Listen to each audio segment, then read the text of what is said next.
ओम नमः सिद्धेभ्य।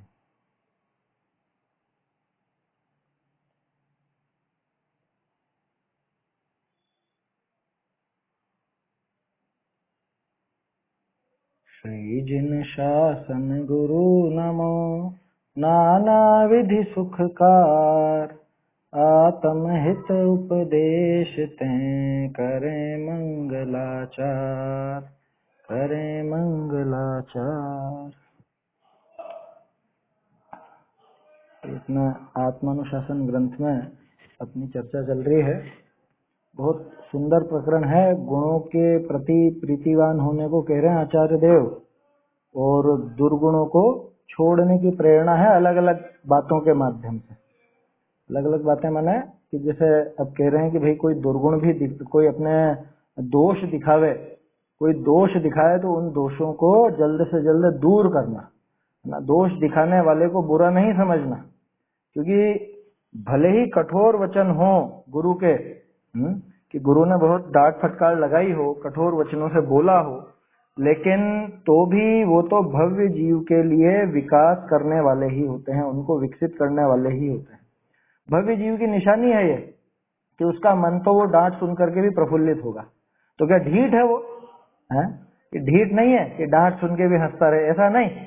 डांट सुनी तो वो अपनी गलती पता चली, गलती दूर करके हर्षित हुआ, ऐसा। तो वो गलती दूर करने में अग्रणी रहता है।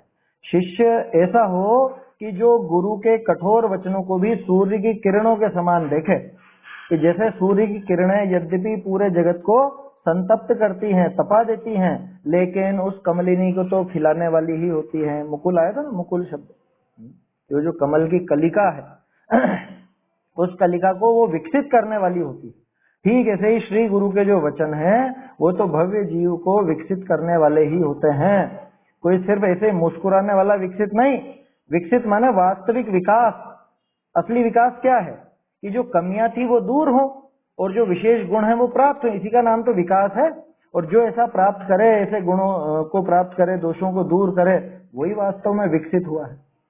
तो गुरु के वचन भले ही कठोर हों, लेकिन वो कठोर वचन भी इस शिष्य का विकास करने वाले ही होते हैं, शिष्य को विकसित करने वाले ही होते हैं, ऐसा समझना चाहिए। अब आगे बहुत बढ़िया छंद आ रहे हैं। जैसे वो पहले प्रकरण चला था ना, 10-12 छंदों का प्रकरण चला था पहले स्त्री के संबंध में। अब ऐसे ही गुण और दुर्गुण, इनसे संबंधित प्रकरण है ये पूरा। यहाँ अपन देखते हैं आगे कि इस तरह की बात कोई करे तो क्या करना, इस तरह की बात करने वाले हैं भी या नहीं है, गुणों का क्या करना, दुर्गुणों का यानी दोषों का क्या करना, ये सारी बातें आगे अलग अलग पद्धति से बता रहे हैं आचार्य देव। आगे तेसी वाणिनी करी, धर्म के कहने को और अंगीकार करने को सावधान, ऐसे इस काल विषय प्राणी थोड़े हैं, ऐसा कहे। क्या कह रहे हैं आगे? वो जो वाणी है ना, गुरु की जो वाणी है, चाहे कठोर ही हो, ऐसी वाणी के द्वारा धर्म को कहने के लिए और अंगीकार करने में सावधान, धर्म को कहने में और अंगीकार करने में जो सावधान है, ऐसे जीव इस काल में बहुत कम हैं।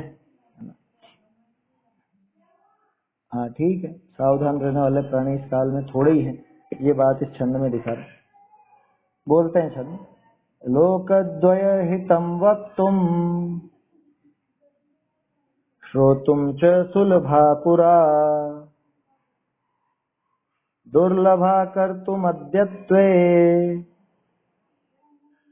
वक्तुं श्रोतुं च दुर्लभा। लोकद्वय हितं वक्तुं श्रोतुं च सुलभा पुरा, दुर्लभा कर्तुमद्यत्वे, वक्तुं श्रोतुं च दुर्लभा। पूर्व सुलभ अब दुर्लभ, वक्ता श्रोता उभय लोक हितकार, किंतु पूर्व अरु अब भी दुर्लभ, जो पाले निर्मल आचार। देखिए बहुत सुंदर छंद है। लोकद्वय हितम, दोनों लोक का हित करने वाला या दोनों लोक के हित को, वक्तुम, वक्तुम माने कहने के लिए, श्रोतुम सुनने के लिए, च सुलभा पुरा, कि ये तो पहले सुलभ थे। कौन?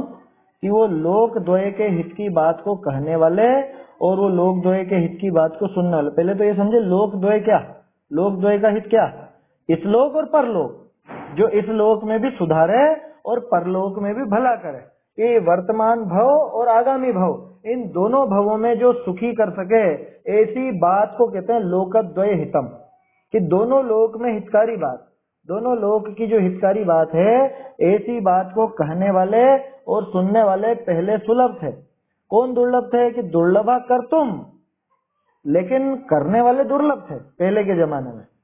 पहले के जमाने में क्या था कि धर्म की बात को, यानी धर्म ही है और क्या, धर्म की बात माने लोकद्वय के हित की बात, तो ऐसे उस हित की बात को कहने वाले और सुनने वाले तो सुलभ थे, करने वाले दुर्लभ थे, माने धर्म को अपने जीवन में उतारने वाले दुर्लभ थे। और अब क्या स्थिति है कि अद्यत्व, लेकिन आजकल वक्तुम श्रोतुम च दुर्लभा, कि अब तो कहने सुनने वाले भी दुर्लभ हैं। पहले कहने सुनने वाले तो थे, भले आचरण में उतारने वाले कम हो, लेकिन कहने सुनने वाले तो थे पहले के जमाने में, है ना। और अब तो कहने सुनने वाले भी नहीं। ये हर समय लगेगी ये बात, है ना। अभी अपन देखते हैं तो 40-50 साल पहले के लोग थोड़े सज्जन थे, जैनी अपने सदाचार का पालन करता था, ऐसा था वैसा था, वो सारी बात है ना। कहने सुनने की बातें भी होती थी, कही भी जाती थी, सुनी भी जाती थी, शास्त्र सभाएं लगती थी। कि अब तो कहने सुनने वाले भी दुर्लभ है, या उल्टा भी कह सकते हैं कि अब तो खूब है कहने सुनने वाले हैं, लेकिन अब वो दिखावे के कहने सुनने वाले हैं, दिखावे के, आया समझ में, ऐसा है। बल्कि अब उल्टा हो गया है काम थोड़ा सा, कि सुनने वाले कम है और कहने वाले ज्यादा है ना। कहने वाले बहुत हो गए। ऐसा वो एक छंद बीच में प्रचलित हुआ था, क्या था उसके अंदर, श्रोता कम और वक्ता ज्यादा, यही समय का, सुनना नहीं सुनाना चाहे, यही समय का फेर है, इसीलिए तो श्रोता दुर्लभ वक्ताओं का ढेर है। क्या? सुनना कोई नहीं चाहता, सुनाना सब चाहते हैं, है ना। सुनाने की, लिखने की, अपने कुछ न कुछ, आजकल तो सभी कवि हैं, सभी लेखक हैं, जिसके जो मर्जी आए लिख देता और सोचता मैंने बहुत अच्छा लिखा है, ये प्रकाशित होना चाहिए, या ऐसा होना चाहिए, वैसा होना चाहिए, या मैं बहुत अच्छा बोलता हूँ, सब लोगों को मेरा सुनना चाहिए। देख देख के थोड़ा सा आश्चर्य भी होता है, हंसी भी आती है, खेद भी होता है कि अब क्या कहें। देखो कहने की बात नहीं है, लेकिन कह देता हूँ, विकल्प आया तो। जैसे मैं खुद मेरा प्रचार करूं कि अरे मेरा सुनो, ये सुनो भैया, क्या ये हम सुबह शाम 2 टाइम स्वाध्याय करते हैं, ये जरूर आप इसमें जुड़िए, लाभ लीजिए। तरह तरह के ग्रुपों में मैं खुद आगे हो करके मेरे ही नाम की मैं ही आगे फैलाता रहूं, है बोलो क्या स्थिति है। ये तो मेरे लिए शर्म की बात है ना, अगर मैं इस तरह का काम करूं तो। अंकुर भाई, बात चल रही है श्रोताओं की कमी और वक्ताओं की बहुसंख्य पने की। मैं मेरे ही कि जुड़िए 9:15 बजे से जुड़िए आत्मानुशासन में, और दिन में जुड़िए 3:30 बजे मोक्षा प्रकाशक में, है मैं मेरे मुंह से मेरी आगे बढ़ाता रहूं, लेकिन देखने में आता है ये भी बहुत मतलब क्या कहें, देखो ये हीनता है। भाई पहले सुनने का भाव हो, सुनना नहीं सुनाना चाहे, यही समय का फेर। समझ में आई बात। गुप्त रह करके अभ्यास करना कायदे की विधि ये है, और वो गुप्त रह करके जो अभ्यास करते हैं, जैसे जयचंद जी तो समझ लीजिए कितने 55 या 63 साल लगभग तब जाकर के लिखना प्रारंभ किया था। अंकुर भाई पढ़ा जयचंद जी का परिचय। जयचंद जी 11 वर्ष की उम्र में जयपुर आ गए थे, और जयपुर में टोडरमल जी की शैली में रहकर के अभ्यास किया। क्या टोडरमल जी की शैली में पढ़े लिखे बहुत विद्वानों का समागम हुआ, कितने सब शास्त्रों का उन्होंने अभ्यास किया होगा। और फिर जब उनके बेटे नंदराम जी और दूसरे लोग वो उनके पीछे पड़े कि आपको इतना सब कुछ आता है, आप कुछ टीका वगैरह क्यों नहीं लिख देते, तो पहले टालते रहे। फिर मैं भूल रहा हूँ 55 था कि 65 था, शायद पहले भी बताया था मैंने, और शायद 65 वर्ष की आयु में लिखना प्रारंभ किया उन्होंने तब जाकर। और आज तो हर किसी को खुजली है कि मैं कवित्व तो रच सकता हूँ, कुछ भी तुकबंदी करी और ये मैंने कविता बना दी, कुछ भी मैंने लिख दिया और ये मैं लेखक हो गया, मैं ऐसा समझने लगता हूँ। या थोड़ा बहुत बोलना आ गया कि सब लोग मुझे सुने, हैं, मुझे ऐसा भाव रहता जितने भी धार्मिक ग्रुप है सब में मैं मेरा वो फॉरवर्ड कर दूंगा। क्या कि जुड़ो भैया, सभी जुड़ो, सुनो, लाभ लीजिए, हैं? पंडित श्री विक्रांत पाटनी में मैं खुद के लिए लिखूं ऐसा? है? ये कैसी हीनता आ गई है। यहाँ तो खैर थोड़ी सी दूसरी है बात, वो तो प्रसंगवश अपन ने बात कर ली। यहाँ तो आचार्य देव कह रहे हैं कि लोक द्वय की हितकारी जो बात है, दोनों लोकों की, यानी वर्तमान भव और आगामी भव, इन दोनों में भला करने वाली बात को सुनने वाले और पढ़ने वाले पहले के जमाने में सुलभ थे, आचरण करने वाले दुर्लभ थे क्या? लेकिन आज आचरण छोड़ो, आज तो कहने और सुनने वाले भी दुर्लभ हैं। सच्ची बात बताने वालों की सुलभता नहीं है, न सच्ची बात सुनने वालों की सुलभता। हमने तो थोड़े से प्रसंग से हट करके उल्टी बात करी है कि अब तो ढेर हो गए ढेर, लेकिन ढेर भी सुनाने वालों का ही लगा है, सुनने वालों का तो अभी भी नहीं। सुनने वाले यूं सोचते हैं मोबाइल चला के छोड़ दिया, घर के सारे काम करते रहे। और हमने सुने दिन में हम 4-5 प्रवचन सुन लेते हैं। कि कैसे सुन लेते हो? कि एक प्रवचन तो सब्जी सुधारते हुए सुन लेते हैं, एक प्रवचन खाना बनाते हुए सुन लेते हैं, एक खाते हुए सुन लेते हैं, एक और दूसरा कुछ काम करते हुए सुन लेते हैं। अभी गनीमत मानो कि नहाते धोते नहीं सुन रहा है कोई, और पता नहीं वो उसमें भी वो चला करके और सुनने वहां पर चले जाए तो नहाने धोने। मतलब कैसी विचित्रता है भाई। जो गंभीरता इसके अभ्यास में चाहिए, जो गंभीरता पढ़ने में सुनने में चाहिए, उस गंभीरता से अगर अभ्यास नहीं करे तो वो बात कितना उतरेगी गले में, अंदर हृदय में बैठेगी ही नहीं। यहाँ आचार्य देव यही तो कहना चाह रहे हैं कि भाई सुनने वाले और पढ़ने वाले तो पहले सुलभ थे, पहले के जमाने में, है ना, और जीवन में उतारने वाले दुर्लभ थे। और आज जीवन में उतारना तो बहुत दूर की बात, कहना सुनना ही भारी है। आया समझ में? देखो कैसी विचित्रता है। अब पढ़ करके या थोड़ा ऐसा अभ्यास करके, है ना, ऐसी भी विडंबना आ गई कि अध्यात्म की बात करो, अध्यात्म की बात करो। ये चरणानुयोग में क्या धरा है, या कर्णानुयोग में क्या धरा है, या प्रथमानुयोग में क्या धरा है? आप तो अध्यात्म की बात करो, है ना, और बाकी बातें मत बताओ। इसमें लोगों को इतनी उसकी समझ लीजिए क्या कहें, अजीर्ण हो गया है अध्यात्म का, या झूठा कोरा अभ्यास दिखाना चाहते हैं अपना कि हम अध्यात्म के या द्रव्यानुयोग के अभ्यासी ऐसा दिखाना चाहते हैं। तो उस चक्कर में वो तो चरणानुयोग की बात को ही स्वीकार नहीं करेंगे कि भैया थोड़ा आचरण सुधारो अपने जीवन में, थोड़े से ये शुभ भाव आदि लाओ, विशुद्धि लाओ। क्योंकि ये गारंटी है, टोडरमल जी, बनारसी दास जी, सबने लिखा है ना, ये विशुद्धि पहले होगी। बनारसी दास जी ने तो परमार्थ वचनिका में दिखाया ना, निमित्त उपादान की चिट्ठी में, क्या इस शुभ में वो शुद्धता गर्भित जानना, वो बहुत गंभीर है वो बात। अंकुर भाई देखना उसको, शुभ में वो गर्भित शुद्धता तुझे समझ में आई या नहीं आई तो शाबाश, नहीं तो तेरा द्रव्य ऐसा ही परिणमित होना था, हम क्या करें। ऐसा लिखा बनारसी दास जी ने कि शुभ में गर्भित शुद्धता तुझे समझ में आई तो शाबाश, नहीं आई तो क्या करें, तेरा द्रव्य ऐसा ही परिणमित होना था। क्यों दिखाना चाह रहे हैं वो विशुद्धि भी जरूरी है। वो विशुद्धि आती है, अपने आप आती है। विशुद्धि से काम होता हो ये बात नहीं चल रही है ना। पहले अपन ने वो बनाया था ना सम्यक की पूर्व भूमिका, उसके जो शुरुआत में परिचय वगैरह ये अंकुर भाई के ही मुंह के बोले हुए हैं क्या है ना, ये जो जुड़े हुए हैं अपने साथ, इन्होंने ही बोला, परिचय भी उसमें दिया है, और कौन सा प्रवचन में क्या बात है वो सारी बात शुरू में बोली है इन्होंने। तो उसमें यही बात थी कि वो सम्यक्त का जो वो समझ लीजिए बीज है, वो कहाँ पे प्रस्फुटित होगा? वो क्या पत्थरों पर उगेगा? पत्थरों की कठोरता में उगेगा वो, कि भूमि की नरमाई भी चाहिए? भूमि की नरमाई से वो बीज उग जाएगा ये बात नहीं है। ये तो कह ही नहीं रहे हैं कि वो शुभ भाव से ही शुद्धता हो जाएगी, ये तो बात ही नहीं है। इतना तो अपने को अभ्यास बहुत अच्छे से है द्रव्यानुयोग का और अध्यात्म का। ये शुभ भाव में दम नहीं है ये बात पक्की, लेकिन रास्ता तो इधर से ही निकलेगा ना। ये रास्ते में आएंगे कि नहीं आएंगे, ये भूमिका बनेगी या नहीं बनेगी। नाम ही उसका सम्यक्त की पूर्व भूमिका, श्रावक का आचार विचार और व्यवहार से संबंधित उसमें बातें थी, है ना। बाबूजी के प्रवचनों को हमने संकलित किया था, मेरे पिताजी ने उनको संकलित किया, बाद में वो एडिट करके और सब करके उनको व्यवस्थित 28 प्रवचन थे कुल, उसके बाद भी इकट्ठे किए थे। तो फिर लेकिन ठीक है, वो तो अलग ही रह गए, बाद में नहीं बनी सीडी वगैरह उसकी।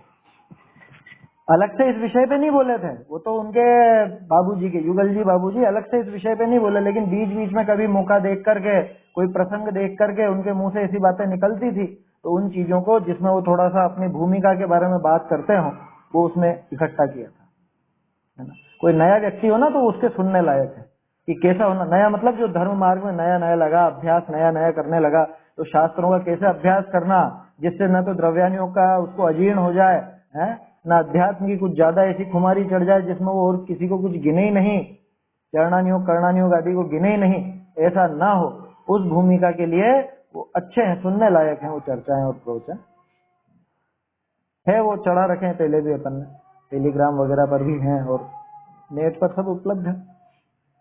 देखिए तो क्या बात थी यहाँ तो कि दोनों हित में लोक करने वाले, दोनों लोक में हित करने वाले जो वचन हैं उनको कहने के लिए और सुनने के लिए तो पहले सुलभ थे, और आचरण वाले दुर्लभ थे, और आचरण वाले तो आज दुर्लभ हैं ही सही, लेकिन अब तो कहने सुनने वाले भी दुर्लभ हो गए। भले की बात बताने वाले नहीं है, भले की बात का विरोध करने वाले जरूर हो गए। अरे इसको गंभीरता से देखें तो अपने में बहुत कमियां नजर आएंगी। हम कैसे कैसे आयोजनों में, आयोजन की मुख्यता हो चुकी है कुल मिला के, आयोजन की मुख्यता जैसे है ना, अन्यथा मत लीजिएगा, लेकिन अभी जैसे समय सार वर्ष चल रहा है ना, तो उसमें लोगों को उत्साह किसमें है ज्यादा बताओ, समय सार के अभ्यास में कि वो समय सार का जो रथ चल रहा है उसमें? क्या हमारे यहाँ भी आओ साहब, हमारे यहाँ भी समय सार का रथ लेकर के आओ और समय सार का स्तंभ स्थापित करो, ऐसी योजनाएं चली ना, मैं उसके खिलाफ नहीं हूँ, लेकिन मैं तो ये कह रहा हूँ कि लोगों की प्रवृत्ति किधर की है, ज्यादा दिमाग किधर लग रहा है। समय सार ग्रंथ का अभ्यास करे तो वो समय सार का वो वर्ष मनाना उचित है, वो अभ्यास करने की तो रुचि नहीं है। और कि हमारे यहाँ रथ आया, हमने रथ का संचालन किया, समय सार रथ का अब इधर प्रवेश हुआ, उधर प्रवेश हुआ, वहां पे समय सार के स्तंभ स्थापित किए गए, तो क्या नहीं होने चाहिए क्या? कि वो बात नहीं चल रही है, होने चाहिए कि नहीं होने चाहिए वाली बात नहीं है। बात यह है कि वो समय सार को पढ़ने वाले, अभ्यास करने वालों की रुचि, मतलब उनमें रुचि कितनों की, और वो जो जुलूस है, वो जो आयोजन है, उसमें रुचि कितनों की, मुख्यता किसकी है हमारे जीवन में, तो पता चल जाता है। ये सुनना और पढ़ना, शिविर लगते हैं ना, शिविर, बहुत से लोग ऐसे होते हैं वो शिविर में बहुत एक्टिव होते हैं, बहुत एक्टिव। एक्टिव किस चीज में? व्यवस्था संभालने। कि व्यवस्था संभाला तो आप उनसे बहुत अच्छा काम करेंगे और बहुत तन मन धन से लगे रहेंगे, लेकिन उनसे क्योंकि अभी थोड़ा रेस्ट करो, 1 घंटा प्रवचन में बैठो, वहां उनको आलस आ जाएगा क्या? बाकी इधर उधर भागा दौड़ी करा लो खूब, क्या यातायात व्यवस्था में, आवास व्यवस्था में, है विद्वानों की व्यवस्था में, या और उसमें तो खूब दौड़ भाग कर लेंगे, लेकिन अगर स्वाध्याय सुनने की बात आए या पढ़ने की बात आए, वो नहीं होगा। है हमारे बहुत से साथी हैं इस तरह के। तो कहने का अर्थ यह है कि अब तो सुनने और पढ़ने वाले भी दुर्लभ हैं, जयकारा लगाने वाले ज्यादा हैं। आया समझ में? जयकारा लगाने वाले खूब हैं, जुलूस निकालने वाले खूब हैं, और आयोजन करने वाले खूब हैं, लेकिन पढ़ने वाले और सुनने वाले तो दुर्लभ हो गए। पहले के जमाने में इतना तो था कि पढ़ने सुनने वाले सुलभ थे, अब तो आयोजन प्रियता बहुत ज्यादा है, बहुत ज्यादा। छोटा सा भी काम होगा तो बढ़ चढ़ करके इतना बताया जाएगा जैसे दुनिया में एक अकेला यही काम हो रहा, क्या अद्वितीय, ऐसे ऐसे विशेषणों का प्रयोग किया जाएगा, क्या अद्भुत आयोजन हुआ, अद्वितीय आयोजन हुआ, अलौकिक आयोजन हुआ। अरे तुम हर साल करते हो ऐसा, साल में 50 बार होते हैं ऐसा आयोजन, तुम किसको अद्वितीय कहते हो? अद्वितीय काम वो होता है जो आज तक नहीं हुआ, सम्यक दर्शन होता है अद्वितीय। क्या आज तक जो मिथ्यात्व में बैठा हुआ था वो सम्यक तो प्राप्त करे, आज तक अपने आत्मा को नहीं जाना था वो अपने आत्म स्वरूप को देखे, वो होता है अद्वितीय का। बाकी क्या है अद्वितीय बताओ? एक तरफ तो हम कहते हैं कि सारे जगत को है वहां पे घूम लिए और एक एक कण को जी भर भर देखा, बोलो कौन सी जगह नहीं गया और कौन सी जगह नहीं देखा, कौन से परमाणु को इसने नहीं भोगा, और फिर किस बात का अद्वितीय हो गया? अद्वितीय ज्ञान में होगा, श्रद्धा में होगा, चारित्र में होगा, अद्वितीय होगा, तो बाहर में कुछ अद्वितीय नहीं होता। आया समझ में? वास्तव में ये तो एक आचार्य देव ने अपने को बहुत बुरी तरह से फटकार लगाई है, क्या कि वक्ता और श्रोता दोनों ही दुर्लभ हैं। आचार्य देव ने उस समय लिखा 1200 साल पहले, आज का माहौल देखते तो कह देते कि श्रोता तो आज वास्तव में दुर्लभ है, वक्ता तो आज भी मौजूद है ना। लेकिन ये वक्ता वो वक्तापने की कसौटी पर खड़े नहीं उतरते। वक्तापने का इसमें आएगा स्वरूप, वक्तापने का, श्रोतापने का, जो टोडरमल जी ने वहां पहले अधिकार में और ज्यादा हाईलाइट किया ना, और स्पष्ट रूप से बताया, वो यहीं से बैठा उनके दिमाग में, आत्मानुशासन से। वक्ता और श्रोता का स्वरूप भी आगे आएगा इसमें। अभी तो ये प्रेरणा दे रहे हैं यहाँ पर कि भैया इसको पढ़ने सुनने की रुचि होना, है ना, और किस लिए पढ़ना सुनना, वो जीवन में उतारने के लिए, है ना, अपने हृदय में धारण करने के लिए इसको पढ़ने सुनने की रुचि होना, ये वास्तव में दुर्लभ है।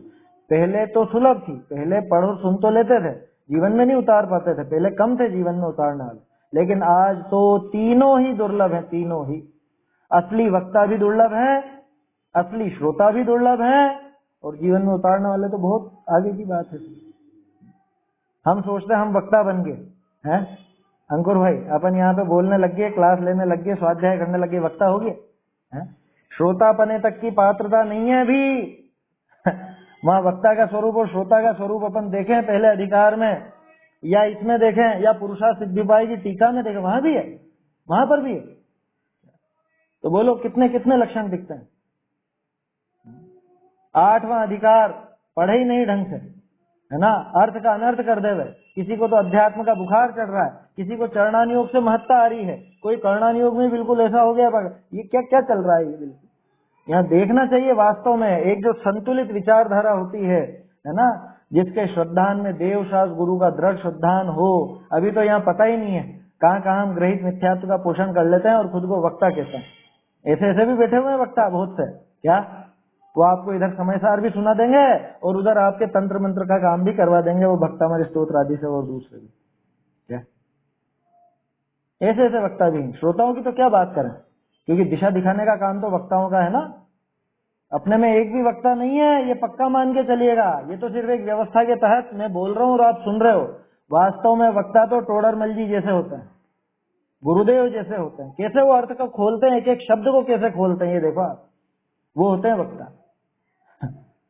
वो एक क्या है कहावत, अब वक्ता दादुर भय, अब दादुर वक्ता भय, ऐसा करके है ना कुछ, है पूरा छंद ध्यान नहीं, बस वो पद जरूर याद है मुझे। वो रत्नाकर विंशतिका है ना, उसमें एक छंद आता है, पहले भी शायद सुनाया हो आप लोगों को। संसार ठगने के लिए मम जीभ पर विद्या बसी। अलग अलग लाइनें मैंने मिला दी उसमें। संसार ठगने के लिए वैराग्य को धारण किया, झगड़ा कराने के लिए मम जीभ पर विद्या बसी। मैं इसको दो अलग से मिला करके बोलता हूँ। संसार ठगने के लिए मम जीभ पर विद्या बसी, निर्लज्ज हो कब तक उड़ाऊं है प्रभु अपनी हंसी। ये उसका अनुवाद है, रत्नाकर 25 का है। ऐसा एक मेरी आलोचना करके बहुत पहले एक छोटी सी पुस्तक छपी थी, बहुत छोटी सी, उसमें से बहुत सारी सूक्तियां और इस तरह के छंद थे जिसमें अपने को स्वयं अपने जीवन को तोलना चाहिए उन छंदों के आधार पर कि क्या कर रहे हैं हम, क्या होना चाहिए जीवन में और क्या हो रहा है। ये सारी बातें वहां पर हैं। तो बोलो वक्ता बन गया मैं तो बैठ कर गए, और अब दिए जा रहा हूँ ऊंची ऊंची, क्या बोले जा रहा हूँ कुछ भी, और समझता हूँ कि मैं बहुत अच्छा वक्ता, मेरे सुनने वाले इतने, मेरे सब्सक्राइबर इतने, या मेरे चाहने वाले इतने हैं। अरे कहाँ पागलपन में छाया हुआ है, बिल्कुल कैसा पागलपन छाया हुआ है यहाँ। असली वक्ता, खैर वक्ता तो असली तो कौन है, तीर्थंकर है साक्षात। वो तीर्थंकर जहाँ वक्ता हो, गणधर जहाँ वक्ता हो, गणधर के अनुसार जो और आचार्य देव हुए वो वक्ता होते हैं वास्तव में। या टोडरमल जी ने जो वक्ता की विशेषताएं बताई वो विशेषताएं हो तो वक्ता होता है। न्यूनतम योग्यता क्या है वक्ता की? न्यूनतम योग्यता है कि देव शास्त्र गुरु का दृढ़ श्रद्धानी हो, ग्रहित मिथ्यात्व जिसके बिल्कुल छूटा हुआ हो, वो वास्तव में वो वक्ता बनने की अगली स्टेज पर जा सकता है। ये तो न्यूनतम योग्यता है, समझ में आ रही है बात? न्यूनतम योग्यता कि जिसको ग्रहित मिथ्यात्व का अंश भी ना हो, ऐसा। तो कहने का आशय यह है कि वक्ता बनने की कोशिश नहीं करना, अभी तो श्रोता बनना ही उचित है। पहले खुद समझें, गहराई से उतारें। जैसे जयचंद जी, इस मामले में जयचंद जी से प्रेरणा लेनी चाहिए क्या?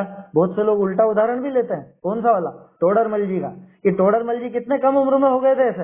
अरे भैया, ऐसी विशेष योग्यता वाले जीव बरसों में नहीं, सदियों में कोई एकाध होता है, सदियों में। तुम उनका उदाहरण लेना चाह रहे हो कि उन्होंने भी तो इतनी कम उम्र में और ऐसा कर लिया वैसा कर लिया। कि उनकी वो विशेष योग्यता थी, ऐसे कोई पैदा होना सुलभ नहीं है, ऐसे कोई हर कोई नहीं हो जाते इस तरह के। तो उन्होंने लिख दिया तो हमने भी लिख दिया। अभी देख देख करके हंसी आती है, 18, 19, 20 साल के लड़के और वो थोड़ी बहुत कुछ तुकबंदी करने लग गए और बना दिया, मैंने अनुवाद कर दिया, मैंने ये कर दिया, मैंने वो कर दिया। खुद को कवि समझने लगते हैं, खुद को व्याख्याता समझने लगते हैं। जो सुनाने की इच्छा है ना, ये खुद को दुखदाई है, बहुत दुखदाई। और किसको सुनाना चाहते हैं? सबसे पहले घर वालों को सुनाइए, सबसे पहले घर वालों को संबोधिए, उनको धर्म मार्ग में लगाइए, तब जाकर के दूसरों की बात करना। ऐसा समझना चाहिए। यहाँ घर वाले तो संभलते नहीं, घर वाले तो सुनते नहीं है, घर वाले तो उस मार्ग में लगते नहीं, और मैं दुनिया भर को सुनाना चाहता हूँ, मैं दुनिया को समझाना चाहता हूँ कि ये मेरा महामिथ्यात्व है। आया समझ में? महामिथ्यात्व। एक हमारे यहाँ पे विद्वान आए थे 10 लक्षण में, क्या नाम तो नहीं लूंगा, हालांकि गुजर गए हैं अब तो। एक आए थे, अब वो मैं तो था नहीं, मैं दूसरी जगह गया था, वो यहीं आए थे। अब वो गए वहां पे, अरे हम समझा देंगे उनको, हम सबको समझा देंगे, हम ऐसा बोलते हैं जो समझा देंगे। वो पहुंच गए 20 पंथी मंदिर में कि हम समझा देंगे उनको। वो वहां पहुंच गए 20 पंथी मंदिर में, और वहां उस टाइम पर कोई माताजी वगैरह थी। आया समझ में? ब्रह्मचारिणी दीदी थी शायद, पता नहीं, मुझे ध्यान नहीं रहा पूरा। तो अब वहां पे चले गए। अब फिर वहां से ढूंढते हुए लोग बाग आए कि कहाँ है तुम्हारा वो पंडित, उसने आके हमारी ये माताजियों का, ब्रह्मचारिणी दीदियों का इनका अपमान किया है, और ऐसे है वैसे है। वो चप्पल पहन करके वहां पे धोती दुपट्टा पहन के आगे भगवान को हाथ लगा लिया, ऐसा कर लिया वैसा कर लिया है। वो वहां समझाने गए थे दूसरों को। होता है ना, बहुत से लोगों को रहता है ऐसा, अरे हम समझा देंगे, आप बुलाइए हमको, हम समझा देंगे। अरे किस भ्रम में है भाई? जो प्रेम से खुद मंद कशाई होकर के खुद समझने का भाव रखे, जो खुद अपनी इच्छा जाहिर करे, उसको तो थोड़ा अगर बन सके तो प्रेम से बोल देना, समझा देना। आगे होकर के पूरी दुनिया को समझाने का भाव से तो तू खुद ही दुखी होगा। युगल जी बाबूजी तो साफ मना करते थे, जाना नहीं, दूसरी जगह जाना नहीं। देखो वो तो इतना तक कहते थे अंकुर भाई, क्या कि अन्य जो अपने सच्चे देवशास गुरु को नहीं मानते, उनको जाकर के तुम समयसार सिखा दोगे?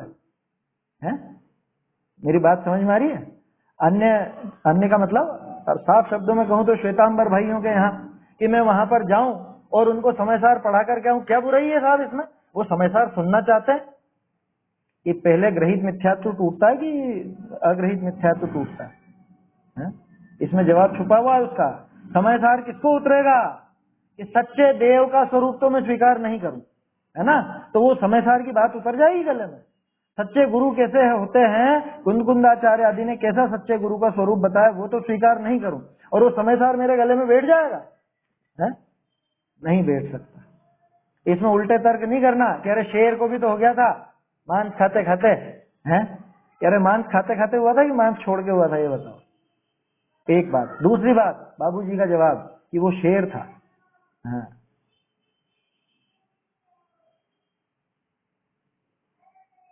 हाँ हाँ हाँ हाँ हाँ, सही है, बिल्कुल सही है।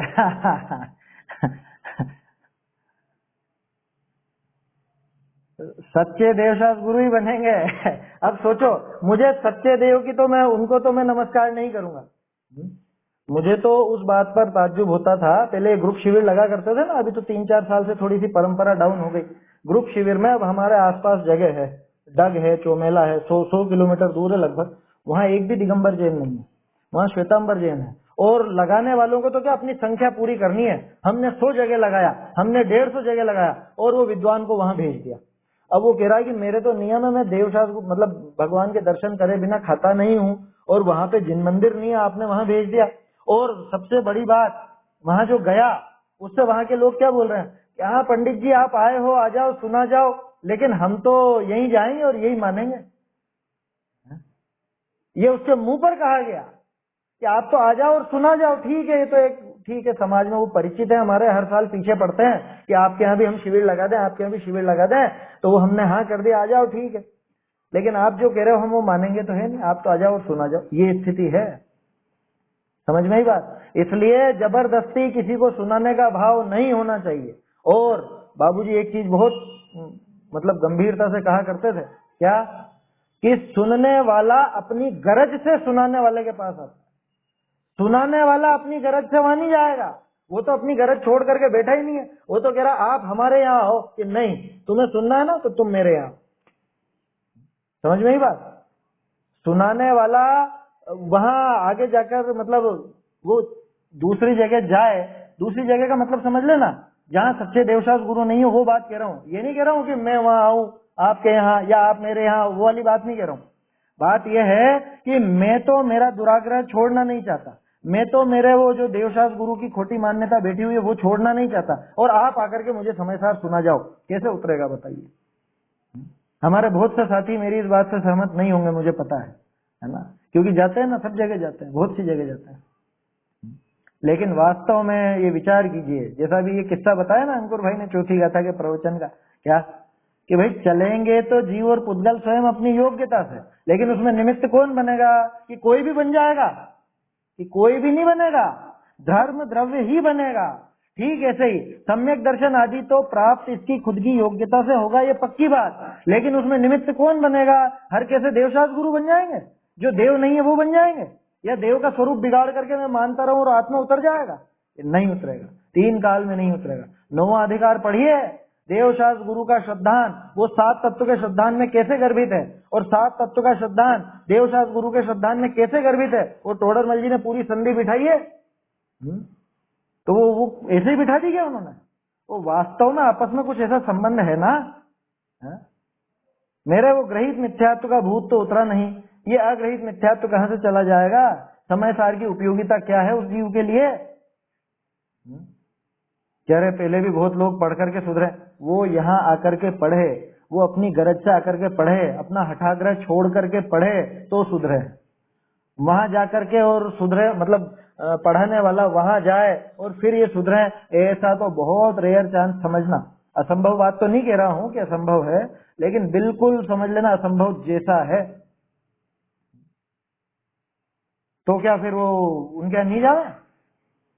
अरे वहां पे जहाँ सच्चे देवशास्त्र गुरु नहीं हो, वहां पे आप सच्चे देवशास्त्र गुरु की कही बात कैसे कहोगे? इतनी सी बात है, बाकी गंभीरता से आप विचार कर लो, है ना। ज्यादा मैं इस बारे में बोल नहीं सकता आया समझ में।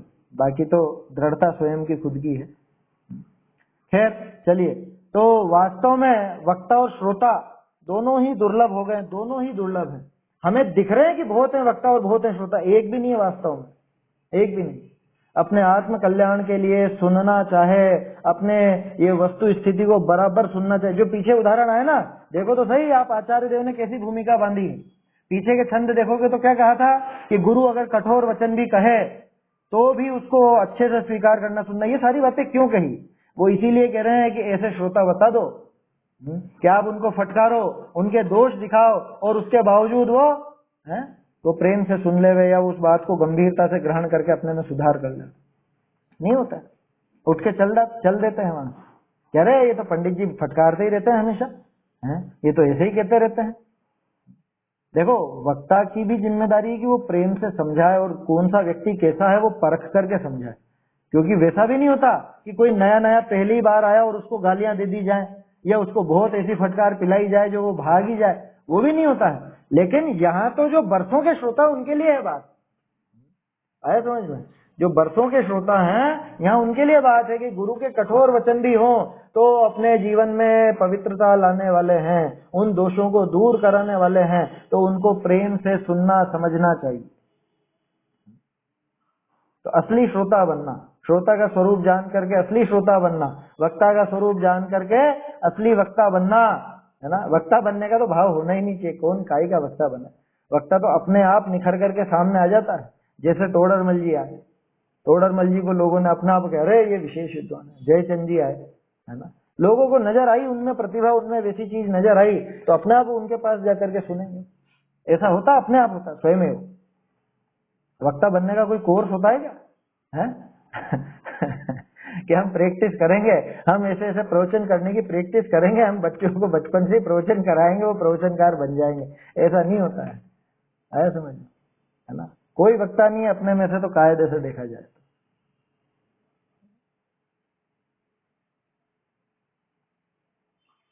हाँ, इसमें आ चुका है, पहले आ चुका है, आत्मानुशासन में पहले आया है ना। वही तो अपन ने देखा, इसमें भी है, पुरुषार्थ सिद्धि उपाय में भी है।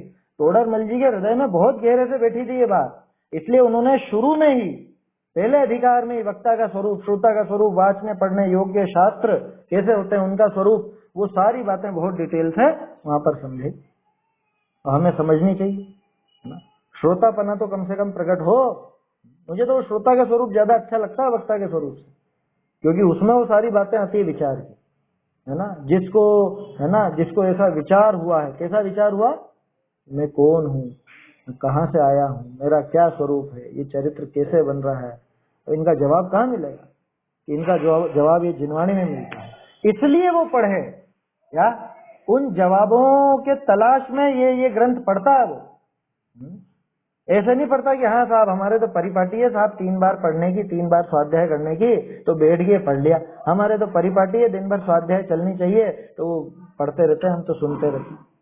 इसलिए नहीं, कुल परंपरा से नहीं, उन प्रश्नों के जवाब ढूंढने के लिए पढ़ता है समझ में। उन प्रश्नों के जवाब जो अपने मन में उठ रहे हैं, जिनसे मेरे सुख दुख का सीधा सीधा लेना देना है, ऐसे उन प्रश्नों के जवाब ढूंढने के लिए वो अभ्यास करता है।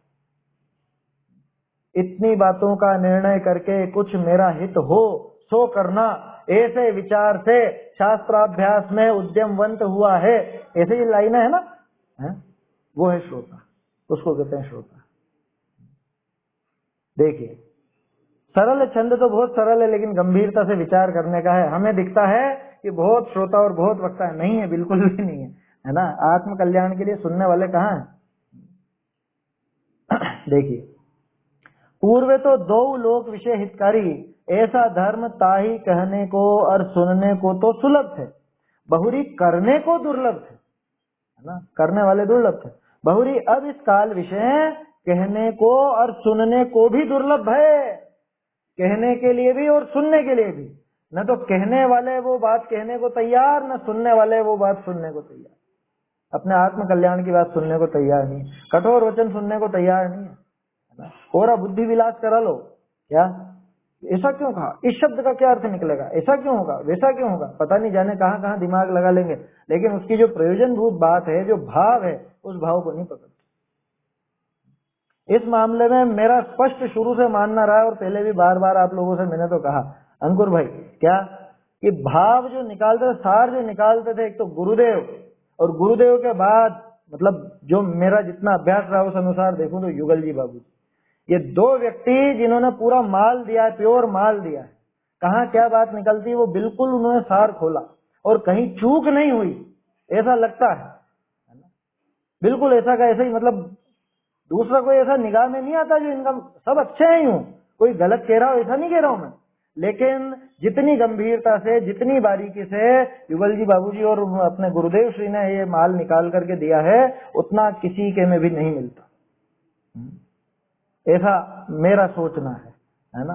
आप लोगों को अलग भी लग सकता है, उसमें कोई बड़ी बात नहीं है ना, लेकिन वास्तविकता है। वास्तव में आप देखेंगे तो जैसा खुलासा, अभी हम नियम सार के प्रवचन देख रहे हैं गुरुदेव का, तो एक एक शब्द को कैसे वो पकड़ करके खोलते हैं, वो वास्तव में वहां दर्शनीय है। क्या अभी कोई इस तरह की बात नहीं करता। भाग विलास की बातें सब करेंगे, भाग विलास माने बोलने में लच्छेदार शब्दों में कहना, या समझ लो थोड़ा दिमाग लगा करके इधर से उधर का, उधर से इधर का, वो सब मिलान करके और ये कहना है, तरह तरह के नयों का प्रयोग करके कहना, ये सारी बातें तो होंगी। लेकिन आचार्य देव जहां पहुंचाना चाहते हैं, कितना घोटते हैं, कितना घोटते हैं गुरुदेव। देखो आप एक ही बात को कम से कम 15-20 बार वो दोहरा देंगे उसमें। अब जो कोई ऐसा होगा ना जिसको थोड़ा बुद्धि का ज्यादा होगा, तो वो कहेगा क्या रिपीटेशन ही रिपीटेशन। अरे अध्यात्म रिपीटेशन ही मांगता है, अध्यात्म का गुण है ये तो। समझ में ही बात है। अपना छोटा सा बच्चा हो, है, उसको कैसे प्यार करते हैं, उसको प्यार करती रहती है ना माँ, पुचकारती रहती है। दिन में कितनी बार पुचकारती, दिन में कितनी बार उसके गाल पे हाथ फेरती। वहां तो बात नहीं उठती कि क्या रिपीटेशन ही रिपीटेशन, कोई नए ढंग का करो कुछ, है। यहाँ तो रिपीटेशन ही चलेगा, जो पसंद आएगी, जो बात जमेगी, उसको तो जितना घोटो उतना आनंद आता है। क्या वो लेंडी पीपल का उदाहरण देते थे ना गुरुदेव, 64 पहरी। 64 पहरी मतलब समझे, वास्तव में 64 पहर 8 दिन तक घिसी जाती है उसको औषधशाला में, 8 दिन तक। कि 8 दिन तक कौन बैठेगा? एक आदमी नहीं होता, वो उसकी ड्यूटी करके जाता है, फिर दूसरा लगातार घिसते, तो 8 दिन तक उसको घिसा जाए, तब जाके उसकी जो तीखास निकलती है, जितना ज्यादा घोटा उतना ज्यादा वो उसकी वो निकलती है अंदर की तीखास। कोई भी वस्तु हो उसका इफेक्ट तो तभी जाकर के ज्यादा होगा। आप जो ड्राई फ्रूट खाते हो, बादाम वगैरह, उसके लिए भी तो यही कहते हैं घिस करके खाओ, है उसको बिल्कुल चटनी बना करके, और मिक्सी वाली नहीं, वो सिलबट्टे पर क्या, उस पर घिस करके और फिर चबा चबा कर, अच्छी तरह चबा चबा कर, तो जितना घोटेंगे। अब कोई कहे कि सीधा ही निकल लू ना, बादाम ही तो है, पेट में ही तो जानी है, अरे नहीं, उसका जो असर होगा ना, वो असर तभी देखने में आता है जब उसको अच्छे से घोटा जाए, अच्छे से घिसा जाए। इसलिए वहां पे रिपीटेशन होता है। तो वो रिपीटेशन ऊब के लिए नहीं है, वो रिपीटेशन पक्का करने के लिए है, क्योंकि अनादिकालीन मिथ्यात्व कितना पक्का बैठा है, उसको भगाने के लिए थोड़ा रिपीटेशन तो होगा ही होगा। समझ में आई बात? ऐसा है, क्या कह रहे हैं, पूर्व तो दो लोक विषय हितकारी ऐसा धर्म, ताही कहने को और सुनने को तो सुलभ थे, बहुरी करने को दुर्लभ थे। करने वाले दुर्लभ थे, बहुरी अब इस काल विषय कहने को और सुनने को भी दुर्लभ भय है। कहने वाले और सुनने वाले भी दुर्लभ हो गए, वास्तव में कहने और सुनने वाले ना, ऊपरी तौर पर कहने और सुनने वालों की तो भीड़ है, बहुत जबरदस्त भीड़ है। क्या भावार्थ, जो धर्म इस लोक विषय और परलोक विषय जीव को भला करे, जीव को भलो करे, ऐसे धर्म के कहने वाले और सुनने वाले पूर्व चौथा काल विषय घने थे, बहुत थे, चौथे काल में तो जबरदस्त थे। और अंगीकार करने वाले तब भी थोड़े ही थे, जीवन में उतारने वाले, जीवन में उस बात को ग्रहण करने वाले, दोषों को टाल करके गुणों को ग्रहण करने वाले उस समय भी कम ही थे। जाते हैं संसार विषय धर्मात्मा थोड़े ही हुए हैं भैया, धर्मात्मा तो थोड़े ही होंगे हमेशा। बहुरी अब यह पंचम काल ऐसा निकृष्ट है, जिस विषय साचे धर्म के कहने वाले और सुनने वाले भी थोड़े ही पाइए है। सच्ची बात को कहने वाले सुनने वाले भी थोड़े ही पाए जाते हैं। अरे एक अपन छोटा सा प्रयोग करके देखें, आप जितने भी महान महान अपने आचार्य हुए हैं और जितने भी अच्छे अपने विद्वान हुए, टोडरमल जी आदि पुराने विद्वानों की बात करता हूँ, इनके नाम गिनिए, 50 से ज्यादा नहीं गिना पाओगे आप, 50 भी नहीं गिना पाओगे, मैं ये कह रहा हूँ। तो कितने हुए 2000 वर्षों में ये बात कहने वाले हैं? कितने हो गए? आचार्यों के नाम गिनाओ, सबसे पहले आ जाएगा कुंदकुंदाचार्य का नाम, अमृत चंद्राचार्य का नाम, उमा स्वामी आचार्य का नाम, समंत भद्राचार्य का नाम, पूज्यपाद देवनंदी आचार्य का नाम, फिर प्रथमानियोग के भी जोड़ लो, है ना, रवि सेनाचार्य, जिन सेनाचार्य, गुणभद्राचार्य, क्या और सोचो, पद्मनंदी आचार्य, अकलंक देव, विद्यानंद स्वामी, कितने हुए? 11 हुए अभी तो। और बताओ, पुष्पदंत, भूत बलि, धरसेन आचार्य ने तो लिखा तो है नहीं कुछ, जिन्होंने लिखा, जिन्होंने बात कही, उनके बारे में बात कर रहे हैं बंधु। गुणधराचार्य, आपको गिनती के 50 भी आप नहीं कर पाओगे। अब किसी का कोई इतिहास में विशेष अभ्यास हो तो वो 100 तक कर ले, है ना, लेकिन बताओ कितने हुए? ये 2000 वर्ष कितने हो गए? अभी तो 2021 चल रहा है। 2000 वर्षों में आप 100 जने भी नहीं गिना पाए जो ऐसा कहने वाले, और ऐसे सुनने वालों की तो खैर बात क्या करें, ऐसे कहने वाले तो निकृष्ट ही। सांचे धर्म के कहने वाले और सुनने वाले भी सांचे धर्म के, है ना। जैन जो साहित्य है वो तो अगाध है, वो तो अथाह है, कोई दिक्कत नहीं, लेकिन उसमें भी सच्ची बात कहने वाले कितने? क्योंकि उन्हीं में भी तो वो भी तो शामिल है ना, वो विधान वगैरह भी, और वो भक्तामर के तंत्र मंत्र यंत्र, वो सब भी तो शामिल हो गए जैन साहित्य में, उनको भी जैन साहित्य के नाम से कह दिया जाता है। तो सच्ची बात कहने वाले कितने हैं? सच्ची बात कहने वाले कितने? आपसे कहा जाएगा कि अरे जिन बातों में विवाद चलता हो वो बात नहीं करना, क्या जो बात विवादास्पद हो, जिससे लोगों को झगड़ा खड़ा होता है, वो बात ही नहीं करनी। अरे सच्ची बात सुन करके लोगों को झगड़ा खड़ा होता है, वो बात नहीं करे, सच्ची बात ही छोड़ देना। फिर गुरुदेव की तो हर बात का विरोध होता था, क्रमबद्ध पर्याय के बात पर विवाद चलता, तो क्रमबद्ध पर्याय की बात करना छोड़ दें। पुण्य है अहितकारी है, ये बात करना छोड़ दें कुंदकुंदाचार्य की, उस पर विवाद चलता है तो क्या क्या सीमा है इसकी? कौन सी बात करनी और कौन सी बात नहीं करनी? कि भैया जो सच्चे धर्म से संबंधित हो, है ना, सच्चे धर्म की तरफ आगे बढ़ाए, जहाँ पे कोई गड़बड़ ना हो। अगर गड़बड़ हो रही है तो उसके खिलाफ भी बोला जाएगा, वो भी बात होगी, तो क्या कह रहे हैं कि जिस विषय साचे धर्म के कहने वाले और सुनने वाले भी थोड़े ही पाई है, अब है खास लाइनें अपने पढ़ने और समझने की। अंकुर भाई, खास तौर पर अपन लोगों के लिए ज्यादा सावधानी की है। कहने वाले तो अपने लोभ मानादिक के अर्थी भय, ताते यथार्थ कहे नहीं। लो, सांसारिक प्रेरणार्थ धर्म धारक व्यवहार भाषी में आई थी ये बात। कहने वाले तो कैसे हो गए? अपने लोभ या मानादिक के लिए। अरे अगर मैं ऐसी बात करूंगा ना, मैं थोड़े सेठ जी के ये गलत आचरण के उसमें बोलूंगा तो फिर अपने दिक्कत हो जाएगी। क्या जो सेठ जी से सहयोग मिलता है वो नहीं मिलेगा, या ये सुनने वालों की संख्या घट जाएगी? बोलो। अपने मानादिक के अर्थी भय, ताते यथार्थ कहे नहीं। वो लोभ और मान के कारण कभी सच बोलेंगे नहीं। और सुनने वाले जड़ वक्र भय, लो ऐसे जड़ बुद्धि कि ये पंडित हमारी तारीफ करे तो बढ़िया, ये हमारी ठकुर सुहाती बोले तो बढ़िया, और ये हमारे खिलाफ बोले, हमको थोड़ा सा फटकार लगा दे तो ये कैसा दुष्ट पंडित है। तो इसको तो गादी पर बैठने का ही अधिकार नहीं है क्या? ये तो इतना कठोर बोलता है, नहीं है कैसे कहने वाले? सुनने वाले जड़ वक्र भय। जड़ वक्र में तो बहुत शामिल हो जाएंगे, बहुत तरह के। क्या मैं कुछ हट लेकर के बैठा हुआ हूँ, कोई बात लेकर के काटने के लिए बैठा हुआ हूँ, ऐसे भी तो होते हैं ना भाई। जिनागम में सभी तरह की अपेक्षाएं हैं। आप कुछ कहो और मैं उसके विरुद्ध में प्रमाण पेश कर सकता हूँ, मैं कुछ कहूं और उसके विरुद्ध में आप प्रमाण पेश कर सकते हो। ये देखो यहाँ तो ऐसा लिखा। इसको भी जड़ वक्र ही समझना कि जिसको कोरा जिसको विवाद करना है, जिसको अपनी वो बुद्धि दिखानी है या सामने वाले की बुद्धि परखनी है, इतना मात्र काम जिसको करना है वो जड़ वक्र। या बस बैठे बैठे सुनना है, हाँ हाँ हाँ हाँ, गर्दन हिलानी है, 3 समय सुन लिया और हो गया काम। हम देखते थे शिविरों में आते थे ना लोग बाग, बहुत से तो बस आते हैं देखा होगा ना अंकुर भाई, वहां पे ऊपर देखा पंखा चल रहा है, बस वहीं बैठ गए और 5 मिनट से 6ठा मिनट नहीं लगेगा उनकी आंखें बंद होने, फिर आराम से झूलेंगे ऐसे है ना। आत्मा की बात सुन रहे, आनंद आ गया बस, और आखिर में जयकारा लगाएंगे बहुत जोर से जिनवाणी का।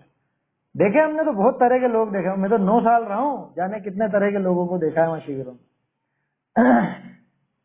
तो क्या कहा यहाँ पे? सुनने वाले जड़ वक्र भय, बस सुनना है हमको, या विवाद करना है, या अपनी बुद्धि दिखानी। बीच बीच में बोलने वाले भी होते हैं ना, वो अपनी होशियारी दिखाने लग जाते हैं। जड़ वक्र भय, ताते परीक्षा रहित हठग्राही हो सते यथार्थ सुने नहीं। वो परीक्षा करेंगे नहीं, या तो जड़ बुद्धि है या वक्र बुद्धि है, टेढ़ी बुद्धि, या बिल्कुल बुद्धिहीन है ऐसा, तो यथार्थ बात सुनते नहीं। बहुरी कहना सुनना ही दुर्लभ भया, तो अंगीकार करने की कहा बात। ऐसे इस काल विषय धर्म दुर्लभ भया है, धर्म दुर्लभ भया है तो न्याय ही है। बताओ, थोड़ा मिल जी इसको न्यायोचित कह रहे हैं। हाँ न्यायोचित है, क्यों? क्योंकि पंचम काल के आखिर तक तो धीरे धीरे ऐसे ही तो समाप्त होगा, और कैसे समाप्त होगा बताओ आगे और बता। यह पंचम काल ऐसा निकृष्ट है जा विषय सर्व ही उत्तम वस्तुनि की हीनता होती आवे है। ये न्याय की बात है ना। यहाँ पे सब चीजें घटती जाएंगी तो वक्ता भी घटेंगे, श्रोता भी घटेंगे असली। तो धर्म भी तो अति उत्तम है, या की वृद्धि कैसे हुई? इसलिए जिनको वो सामाजिक दृष्टिकोण से ऐसा लगता है संख्या बढ़ाओ संख्या बढ़ाओ संख्या बढ़ाओ, क्या है ना, संख्या बढ़ानी चाहिए, जैन बहुत कम होते जा रहे हैं, देखो हम इतने थे, करोड़ों थे, अब 45 लाख रह गए हैं, और आगे 45,000 भी नहीं बचेंगे, और ऐसा भी नहीं और वैसा भी नहीं, सारी बातें करते हैं। भैया वो तो घटने ही है, उसमें तुम्हारे बढ़ाने से क्या बढ़ जाएगा? जितने हैं उनको सच्चा जैन बना लो, ये पर्याप्त है। जितने हैं ना अभी उनको ही संभाल लो। यह पंचम काल ऐसा निकृष्ट है जा विषय सर्व ही उत्तम वस्तुनि की हीनता होती आवे है, तो धर्म भी तो अति उत्तम है, या की वृद्धि कैसे होई? ताते ऐसे निकृष्ट काल विषय जाको धर्म की प्राप्ति होए सो ही धन्य है। जिसको धर्म की बात सुनने में मजा आए, जिसको धर्म की बात करने में मजा आए, जिसको धर्म अपने जीवन में उतारने में मजा आए, ऐसा जीव दुर्लभ है और वही धन्य है वास्तव। आगे लिखेंगे 2-3 छंद बाद, वही सुख और यश की प्राप्ति उसी को होती है, वही भव्य है, वही धर्मात्मा है। वो ऐसे ऐसे करके कुछ छंद आएंगे आगे। को संदेह करे कि 2 लोक विषय हितकारी धर्म ताके कहने वाले श्री गुरु तिनके ओरनी का दोष को कही तिस दोष से निवृत्ति कराओनी, सो तैसे किए शिष्य के अपना दोष प्रकट होने ते अनिष्ट का संयोग भया। काते वह आर्त ध्यानी होई किछु भी भला मार्ग विषय न प्रवर्ते सो ऐसा संदेह दूर करत सता सूत्र कहे। ये तो अगले छंद में आएगा। क्या कह रहे हैं कि भाई आपने उसको दोष दिखाए ना, गुरु जो दोष दिखावे, अब गुरु दोष दिखाए तो वो शिष्य के तो अनिष्ट का संयोग हुआ, उसके आर्त ध्यान होगा, और आर्त ध्यान के चक्कर में फिर वो सही सही मार्ग में नहीं प्रवर्तेगा तो उसका जवाब तो अगले छंद में आएगा, वो तो अपन कल देखेंगे। कल नहीं, हाँ अब ये अपने कल शनि रवि दोनों दिन नहीं रहेगा सुबह का स्वाध्याय, दोपहर का भी नहीं रहेगा, आज से ही नहीं रहेगा दोपहर का, तो सोमवार से वापस से अपन प्रारंभ करेंगे, है ना। थोड़ा कुछ आयोजन है तो इस वजह से नहीं हो पाएगा। अगर बन सकेगी व्यवस्था तो आप लोगों को मैं मैसेज कर दूंगा, अगर हो पाएगा इस तरह से कुछ तो समय के अनुकूलता बनी तो अपन करेंगे स्वाध्याय, नहीं तो फिर आगे सोमवार से ये देखेंगे। तो छंद वास्तव में बहुत बढ़िया है। ये असली वक्ता, असली श्रोता ये वास्तव में दुर्लभ है ना। इस मनुष्य भव में ये श्रोतापना हो जाना और वो धर्म की बात सुन करके अपने हृदय में उतर जाना, ये वास्तव में दुर्लभ है। और जो ऐसा जीव है वो तो धन्य है, जिसने अपने जीवन को धर्म से सुशोभित किया, धर्म मार्ग में जिसने अपने जीवन को लगाया, वास्तव में वो धन्य है, वो भव्य है, निश्चित रूप से मुक्ति को पाएगा। चलिए छंद बोल लेते हैं एक बार अपन। पूर्व सुलभ अब दुर्लभ वक्ता श्रोता उभय लोक हितकार, किंतु पूर्व अरु अब भी दुर्लभ जो पाले निर्मल आचार। अगला छिंद फिर आगे अपन सोमवार को देखेंगे। चैतन्य का स्मरण प्रतिक्षण ही करो रे, भव के अनंत दुख को क्षण में हरो रे, अक्षय अनंत निज सौख्य निधान पाओ, गाओ अरे नितैसी के गीत गाओ।